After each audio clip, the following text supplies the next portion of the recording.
सास का घूंघट पार्ट 4। अब तक हमने देखा कि देविका के ससुराल के आदमी औरतों को घर के अंदर नहीं आने दे रहे हैं। देविका उन्हें पुलिस में जाने की धमकी देती है, जिससे पूरे गांव में अफरा तफरी मच जाती है। तभी गांव का एक आदमी सरपंच को बुलाकर ले आता है। सरपंच उनके घर के बाहर का नज़ारा देखकर कहते हैं, जोगिंदर जी, ये आपके घर की औरतों ने कैसा हंगामा मचा रखा है। आपका घर तो संस्कारों की मिसाल था, लेकिन ये मैं क्या देख रहा हूँ। आपके घर की किसी औरत ने घूंघट नहीं कर रखा। सरपंच जी, हमारे घर की औरतों को इस देविका ने बहकाया है। हमने पहले ही इन सबको चेतावनी दी थी कि अगर ये घर से बाहर गई तो हम इन्हें घर में नहीं आने देंगे। अब ये देविका हमें धमकी दे रही है कि पुलिस को बुलाएगी। क्या पुलिस? इस गांव का बरसों पुराना इतिहास रहा है। इस गांव में कभी पुलिस नहीं आई। गांव के सभी फैसले हमने मिलजुल कर किए हैं। जोगिंदर, तुम्हारे घर का फैसला पंचायत करेगी। सरपंच जी, आपने ठीक कहा। पंचायत दोनों तरफ की बातें सुने और जो भी फैसला पंचायत करेगी वो हमें मंजूर होगा। तो ठीक है, आज दोपहर को सभी गांव की चौपाल पर इकट्ठा होंगे और वहीं तुम्हारे घर का फैसला होगा। सरपंच वहां से चला जाता है। घर के आदमी घर के अंदर जाकर दरवाज़ा बंद कर लेते हैं और घर की औरतें वहीं घर के बाहर पेड़ के नीचे बैठ जाती हैं। तभी विमला कहती है, देविका बहू, तुम्हें भूख लगी होगी ना? नहीं माँ जी, मुझे भूख नहीं लगी, मैं ठीक हूँ। बहू, तेरा बच्चा छोटा है अभी, तुझे भूखा नहीं रहना चाहिए। वीना, सुजाता, जाओ पास में जो पंडित जी का बाग है ना, वहाँ से कुछ फल तोड़ लाओ। वीना और सुजाता पास के बगीचे से खूब सारे फल तोड़ कर ले आती हैं। सभी औरतें फल खाती हैं।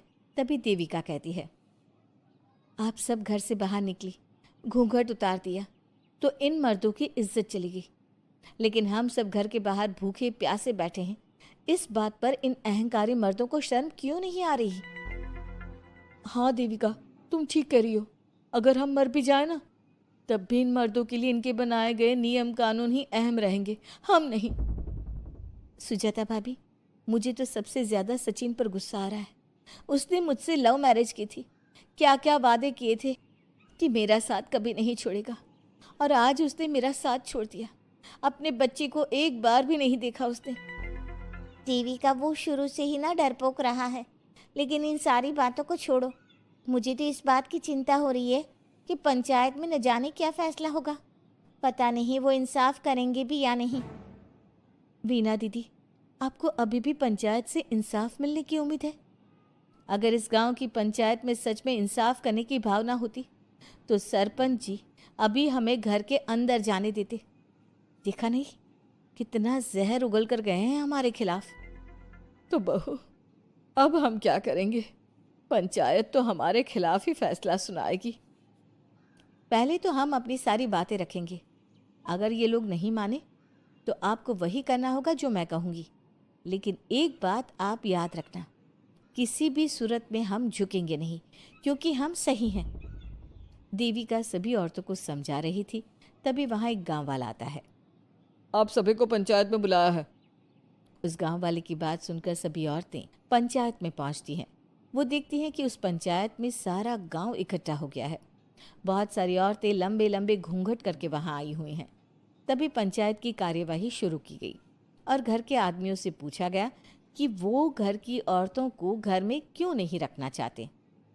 हमारे घर की औरतें ना तो घूंघट उतारती है और ना ही किसी डॉक्टर से इलाज करवाती है, और हमारे मना करने के बाद भी इन सब ने घर से बाहर कदम रखा, हमसे ऊंची आवाज़ में बात की। हमने इन सबको चेतावनी भी दी, लेकिन इन्होंने हमारी बात नहीं सुनी। अब ये सभी औरतें हमारे घर में नहीं रह सकती। अब औरतें अपना पक्ष रखें। ये कानून की किस किताब में लिखा है कि औरतों को घूंघट करना चाहिए?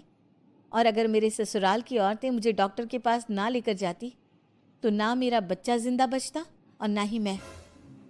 लेकिन दाई अम्मा से हम इलाज करवा रहे थे ना। दाई अम्मा को कुछ समझ में नहीं आ रहा था। देविका का इलाज दाई अम्मा के बस की बात नहीं थी। काफी देर तक दोनों पक्षों में बहस चलती रही। दोनों एक दूसरे पर आरोप प्रत्यारोप लगाते रहे। लेकिन दोनों पक्षों की बात सुनने के बाद पंचायत ने जो फैसला लिया उसके लिए तो देविका पहले से ही तैयार थी। दोनों पक्षों की बात सुनने के बाद पंचायत ने यह फैसला किया है कि सारी गलती महिलाओं की है। अगर वो अपने अपने पतियों से माफ़ी मांग लेती है और वादा करती है कि भविष्य में कभी ऐसी गलती नहीं दोहराएंगी, तो वो घर के अंदर प्रवेश कर सकती हैं। हमें पंचायत का फैसला मंजूर नहीं है। हमने कोई गलती नहीं की जो हम माफ़ी मांगे। और किस बात का वादा करें हम? हमने देविका की जान बचाई है, तो आप हमसे भविष्य में किसी की जान ना बचाने का वादा ले रहे हैं क्या? अगर तुम्हें पंचायत का फैसला मंजूर नहीं है तो तुम सबको घर में नहीं पुरानी हवेली में रहना होगा, जो अब खंडहर बन चुकी है। यह खंडहर तुम्हारे घर के सामने ही है। सरपंच जी, आपका फैसला सही नहीं है। एक बार और सोच लीजिए इस फैसले के बारे में। ओ शहर की छोरी, 4 किताबें क्या पढ़ ली, हमें सही गलत का पाठ पढ़ाएगी? तुझे पता नहीं कि पंचायत का फैसला यहाँ सदियों से चलता आया है और लोग उसी को मानते आए हैं।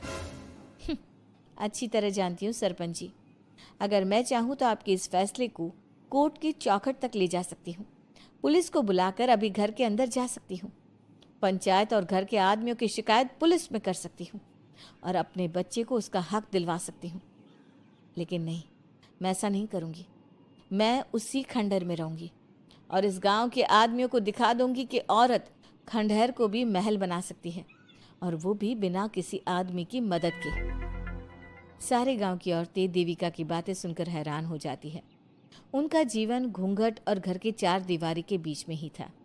कोई औरत अपने हक के लिए पंचायत से भी टकरा सकती है, ये बात उन्होंने पहली बार सुनी थी। अब देविका घर की औरतों के साथ खंडहर में चली जाती है। माँ जी, ये खंडहर तो काफ़ी पुराना है। भाभी, खंडहर पुराने ही होते हैं। मुझे तो डरावना भी लग रहा है। मैं डर की वजह से कभी इस खंडहर के आसपास भी नहीं आई, लेकिन मुझे क्या पता था कि एक दिन इसी में रहना पड़ेगा। ये तो टूटा फूटा भी पड़ा है। माँ जी, एक काम करते हैं, ये खंडहर तो काफ़ी बड़ा है, इसलिए एक हिस्से की साफ सफाई करके उसे ही रहने लायक बना देते हैं। बाद में धीरे धीरे पूरा खंडहर ठीक कर लेंगे।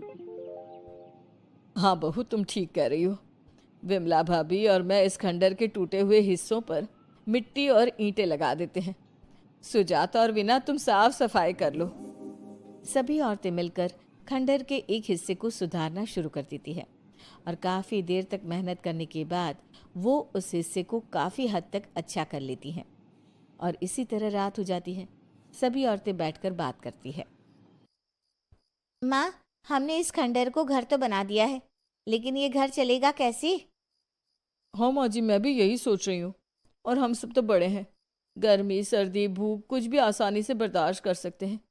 लेकिन देविका का बेटा बहुत छोटा है, उसे तो हमें अच्छी तरह से पालना होगा ना। मैं भी यही सोच रही हूँ कि आगे हमें क्या करना चाहिए। कम्मू और मैं मिलकर मिट्टी का चूल्हा और मिट्टी के बर्तन बना देते हैं।